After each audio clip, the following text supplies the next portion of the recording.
Hi friends, இது உங்க DS vlog. இப்போ நம்ம டேஸ்டான கடலைக்கறி எப்படி பண்றதுன்னு பார்க்கலாம்.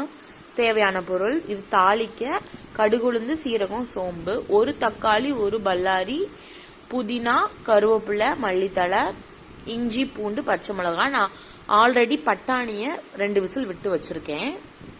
இப்போ எண்ணெய் சேர்த்துக்கலாம். குக்கர்ல எண்ணெய் காஞ்சதும் நம்ம தாளிப்புக்கு எடுத்து வச்சிருக்கோம் இல்லையா, கடுகுளுந்து, சீரகம் சேர்த்துக்கலாம். இப்போ நம்ம மிக்சியில் அரைக்கிறது என்னன்னா, இஞ்சி, பூண்டு, வெங்காயம், ஒரு தக்காளி, முழு தக்காளி போட்டு அரைச்சு தனியா பேஸ்ட் எடுத்து வச்சுக்கோங்க. இது மட்டும்தான் நம்ம அரைச்சு சேர்க்கிறோம். இது கூட தேங்காய் சேர்ப்போம் கடைசியில. இப்போ எண்ணெய் காஞ்சிருக்கும். கடுகுளுந்து, சீரகம், பெருஞ்சீரகம் இது மட்டுமே போதும். மற்றபடி எந்த பிரியாணி அந்த ஸ்பைசஸ்லாம் தேவையில்லை. இதுவே சூப்பராக இருக்கும் உங்களுக்கு. ஒரு பல்லாரி போட்டுக்கலாம். நான் மொத்தமே ஒரு பல்லாரி தான் வெட்டியிருந்தேன். அதில் கொஞ்சமாக அந்த நம்ம பேஸ்ட் பண்ணியிருக்கோம் இல்லையா தக்காளி, அது கூட கொஞ்சம் போட்டிருக்கேன். ஏன்னா நம்ம மொத்தமே அவ்வளோதான் சேர்க்க போகிறோம். இது நீங்கள் செஞ்சு பாருங்கள். கேரளாலலாம் எப்படி கடலைக்கறி பண்ணுவாங்க, நம்ம அதே ஸ்டைலில் பட்டாணி வச்சு பண்ண போகிறோம். நாங்கள் ரீசெண்டாக இப்போ குமுளி போயிருந்தோம். அப்போ வந்து புரோட்டாக்கு இந்த சைடிஷ் கொடுத்தாங்க. செம்ம டேஸ்டாக இருந்துச்சு. நம்ம ஊர் சைட்லலாம் புரோட்டால அதிகமாக எண்ணெய் இருக்கும், அவங்க ஊரில் அப்படி இல்லை. இப்போ வெட்டி வச்சுக்கிற ஒரு தக்காளி சேர்த்துக்கிறேன்.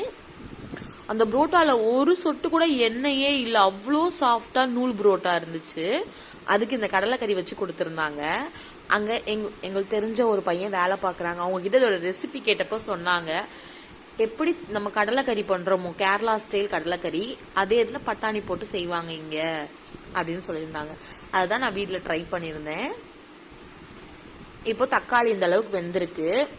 ஆஸ் யூஷுவல் எப்பயுமே எண்ணெயில தான் மசாலா பொடி சேர்க்கணும். அப்பதான் நமக்கு நேச்சுரலான கலர் கிடைக்கும் குழம்புக்கு. இப்போ லைட்டா வதங்கட்டும்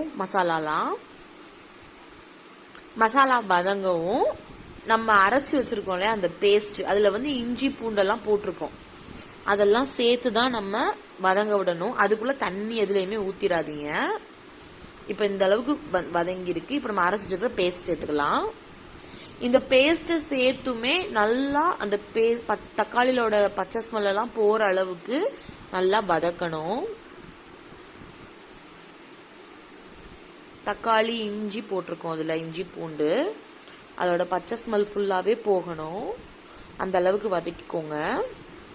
இப்போ நம்ம ஆல்ரெடி குக்கரில் 2 விசில் விட்டு வச்சுருக்கேன் பச்சை பட்டாணி, அதை சேர்த்துக்கலாம். இதை சேர்த்துட்டு இதை நம்ம வந்து ஒரே பாட்டில் தான் இறக்க போகிறோம். அதுக்காக தான் ஆல்ரெடி பச்சை பட்டாணி நான் ஏற்கனவே விசில் வச்சு இறக்கி வச்சுருக்கேன். இப்போ இது இந்த அளவுக்கு வெந்துட்டு இருக்கும் போது வெறும் தேங்காய், ஒரு பத்தை தேங்காய் மட்டும்தான் நான் அதில் அரைச்சி, இந்த அளவுக்கு இப்போ கொதிச்சிருக்கு. நான் வேற எந்த மசாலாவுமே சேர்க்கல, இது மட்டும் தான் சேர்த்தேன். தேங்காய் அரை பத்தை தேங்காவை மட்டும் அரைச்சி சேர்த்துருக்கேன். சோம்பு, சீரகம் எதுவுமே போடல அதுல. அதெல்லாம் இப்போ அரைக்கையிலையும் போட்டோம்னா கொஞ்சம் ஸ்மெல் ஹெவியாயிரும்.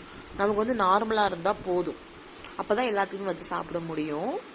அவ்வளவுதான் ஃப்ரெண்ட்ஸ். இப்போ குக்கர்ல விசில் போட்டுட்டு 2 விசில் வரட்டும். இப்போ பார்ப்போம். இப்போ விசில் வந்துருச்சு பாருங்க. இந்த ஸ்டேஜ்ல கடலைக்கறி இருக்கும்.